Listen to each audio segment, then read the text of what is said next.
Cynthia Erivo recently got cast as a race-swapped version of Jesus in a new musical, Jesus Christ Superstar, which is going to be played at the Hollywood Bowl. It's all blasphemy anyways. The musical is not a new concept. It was written by Tim Rice, and I looked into this after the announcement was made to understand what kind of story they're trying to tell here.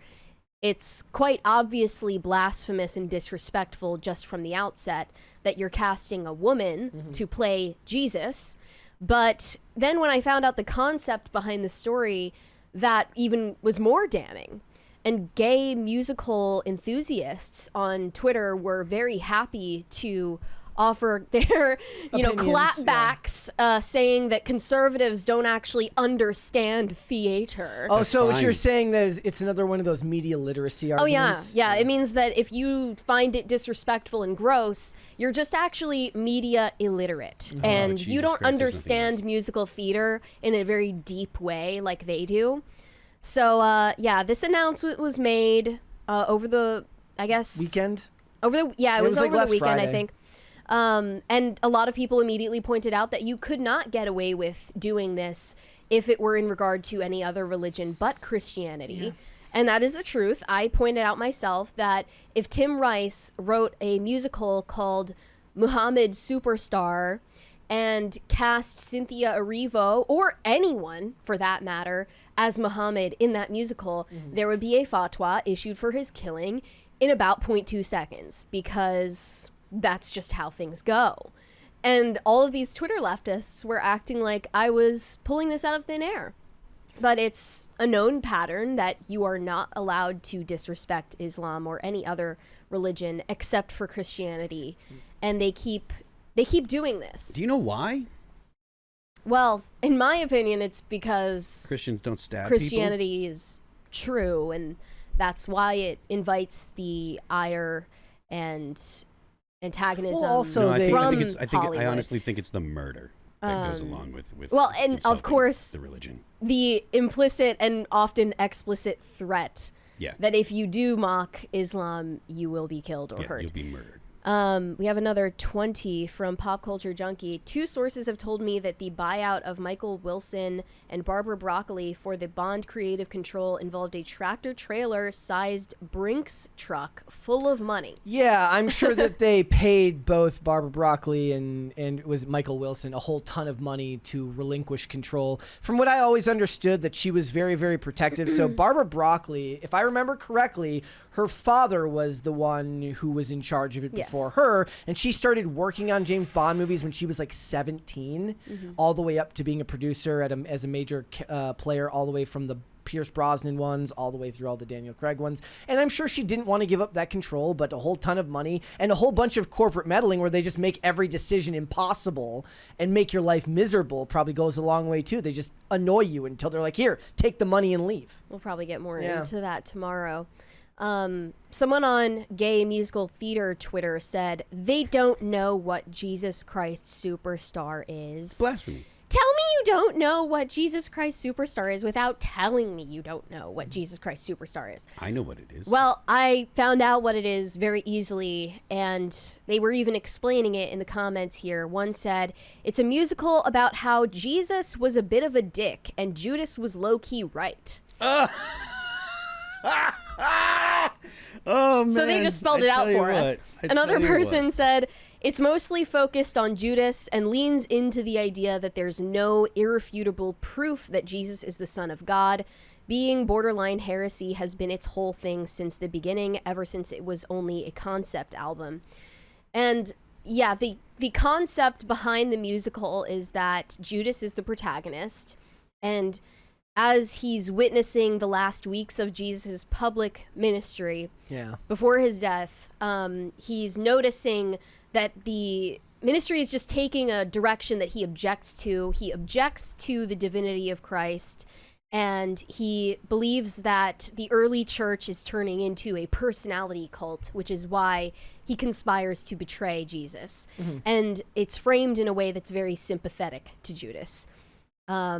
I would like to remind you, obviously Dante's Inferno is not a factual account. It's just literature. But Judas has the worst place in hell, being chewed for eternity in Satan's mouth in the freezing cold. You know, a lot of this is a large-scale repercussion of the fact that one of the biggest tropes of Hollywood in general is the person who leaves the small town and goes to Hollywood and then is kind of inundated with the culture, which is a dramatic shift from a lot of times the religious upbringing they had. You know, would you say that's Cynthia Erivo? Not in this case necessarily, but I'm saying there's a reason why that trope exists, right? The people find out that people in the coastal areas of the world see things very, very differently, and it goes to the writing, because a lot of the people that leave to go to Hollywood don't just want to be actors, they want to be creatives in general, and they carry with them a lot of baggage from their childhood, and that's on top of the fact that they just feel like they're being somehow subversive, even though this hasn't been subversive in 20 or 30 years. Well, that's why it was written in the 70s or something. Like it would have been very the guy who wrote this play is 80 years old now. Yeah. So clearly, its cultural relevance has been exhausted. Well, that's the thing. But the thing is, they are in their own bubble, and they don't realize that the rest of the country is over. Its cultural relevance has not been exhausted because it's still useful to insult people. That's the whole point of it. As long as they can reuse it to insult people, then it's culturally relevant. Because as long as there are people to be insulted by it, it's culturally relevant. The whole point is to insult. The whole point is to blaspheme. The whole point is to mock Christians and attack them. I think they're gross, but the point is to be offensive to Christians. And the whole you just don't understand art, blah blah blah. That's because they don't think of themselves. They don't want to think of themselves as being the aggressor. They want to think of themselves as being a victim, even though they're insulting. If when you stand up and when you protest their insult, you just don't. We're not doing that. They're gaslighting. Yeah. They're disgusting people, and even though I'm not I hope there's a hell that they go to. That's what they're disgusting people, worry. And I hope that there's a hell that Mary's let me tell you. We have another 20 from Kenneth Hart. Folks, we all know what Tim wants for celebrating new baby. 10 crisis parties! Yes! I am nostalgic for when my son was born, playing brand new Fallout New Vegas. No one bugs dad when he's gaming with napping child on the chest. Let's go. Hey, that's a great idea, isn't it? You play video games with the kid on you. Yeah. Okay, we have another 20 from Cesario JPN. Similar controversy happening in video games. Black character in Assassin's Creed Shadows slices up a Japanese Shinto temple, yet other past games didn't allow damage to a mosque or an abandoned synagogue. Of course not. Yeah. Because you'll get killed for that. But why the Japanese temple? Is that an acceptable target? Likely they just don't know anything about what is culturally acceptable in other countries, and they didn't look that far. They only know what's going on here. It only matters that one of them will kill you. And then we have a $50 super chat from Jose Quintana. Congrats on the venue, Brett and Olivia. Hey, Phil, Ghost Empress. I'm old enough to actually have seen Jesus Christ Superstar in the movie theater. Also saw the original Godspell TV movie. By the way, I got a haircut. Do you like it, Empress? Long live PCC. I can't see it, so I can't. I don't know. But thank you for the huge super chat. You're supposed to say yes. But yeah, sure. Yeah. I think the big problem with most of this is they haven't realized that, when they say maybe we're the bad guys, they haven't realized that they are not, in this case, the rebels anymore. They still think of themselves as rebels pushing back against a specific culture that was prevalent in the 80s, the 90s. You could even argue in the early 2000s. That's not the culture anymore. And most of it, what I imagine why it's being reinvigorated in this world is because they see Donald Trump and J.D. Vance as some type of second coming of Christian nationalism without really understanding that that's not what's going on here. I actually just saw a new interview with Ariana Grande, which they decided to title The Second Coming of Ariana Grande. Oh. There's a lot of messianic language being used in regard to politicians and celebrities, and I find it deeply disturbing. You have another 20, right? Value in You said, Phil, did you mention you are agnostic? Thought that was interesting. Can you explain your thinking? I don't know. I mean, I guess I'm agnostic because that's saying that you don't know. I would also consider myself Catholic curious, but I have yet to have my a road to Damascus experience. So yeah, you'll get knocked onto the ground soon enough. I mean, I feel the same way. It's the same hubris around, and I said the same thing when what's his name? Who's the stupid guy that the stupid science guy that everybody, not Bill Nye, the other one. Neil deGrasse Tyson. Neil deGrasse Tyson was talking recently about, why is it that athletes thank God when they win, but they don't blame God when they lose, which is just the same type of disingenuous fake intellectualism that everybody knows. You're too old for edgy teenager bullshit, yes, Neil. It's very, Knock it off. I was like, it's very 2010s atheism coded. You talk to anybody that you talk about people that are very interested in physics and physics, especially when you're dealing with theoretical physics, you cannot help but bump into philosophy, right? Physics and philosophy. Thank you. Sorry. Yes, Phil, philosophy. Yeah, great soundtrack. We're talking about serious things. We're very serious here. But we are very serious here. You can't talk about you can't talk about theoretical physics, which Neil deGrasse Tyson would stylize himself as someone that's interested in those things. You can't talk about that stuff without bumping into the things that would be considered philosophy and the unexplained and the unexplainable.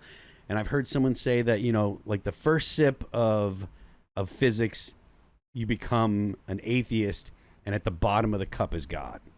Because the more you understand, the more you realize we know so very little.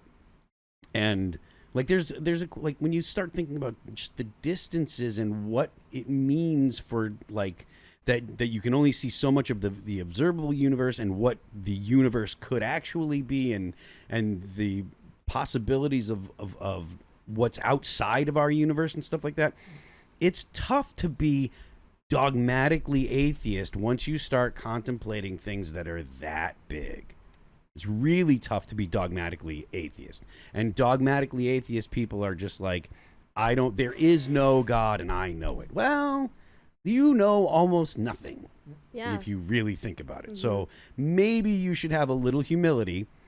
And once you start thinking about things like, maybe you should have humility, maybe you should, accept that there's so much stuff that you don't know. Then it's like, well, can I really say that I know that there isn't a God, or that it's just it opens up so much of your it displays your ignorance to you in a way that's difficult to comprehend. So it's really hard for me to be dogmatically atheist. It's really hard for me to insult religions when they're actually just trying to understand the world. So we have another 20 from 420 Funny. My shitlib aunt doesn't like Dogma because of the buddy Christ, but is giddy posting about Cynthia. Welcome back, guys. Nice shirt, Phil. Buddy Christ is all right. Thank you very much. He was absolutely terrible and deserved to die like a dog. That is funny that they mentioned that because Dogma came out in the 90s, or I think in 99 or 2000 or something like that. What a great movie. And she's still sour about it, but is completely.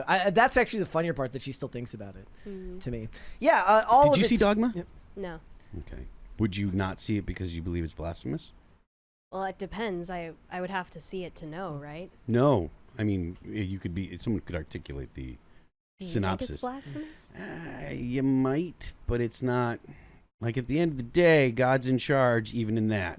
So, well, I noticed they mentioned. So, how do you feel about portrayals of God in human form? I'm just curious. Like one of the things. So, one of the really interesting people on Twitter is Clifton Duncan, who likes to post. He'll post old shows and movies that had progressive themes or castings that nobody cared about because the culture war wasn't as much of a thing as it is now. He had a really great one about Buffy, and he also mentioned the one in Bruce Almighty when Morgan Freeman plays God. And then he's like, nobody cared, nobody said anything because the movie was great and we were more unified as a culture. But I believe they do the same thing in in the show Lucifer. I forget who it was that they casted, but they do something similar. in that to show play as well. Jesus? It's David Haysbert, I think. No, to play God. Like okay, that's odd to me anthropomorphized. because the anthropomorphized God is Jesus. That's literally the point of the second person of the Trinity, is that is God in a visible human form. Yeah. For us to understand and for us to comprehend. Like, so I don't know, like, why there would be a need to portray God in, I guess, God the Father rather than the Son, if God the Son is literally how God is chosen to be seen and comprehended by human beings. Yeah. Now I gotta try and remember who it was. But most of the time they write these stories in order to be adversarial to Christianity. Correct. In the first place. Thanks for watching. Listen to full episodes of Pop Culture Crisis on Spotify. Keep up with us on social media and make sure you subscribe and ring that bell so you never miss the show. Bye, guys.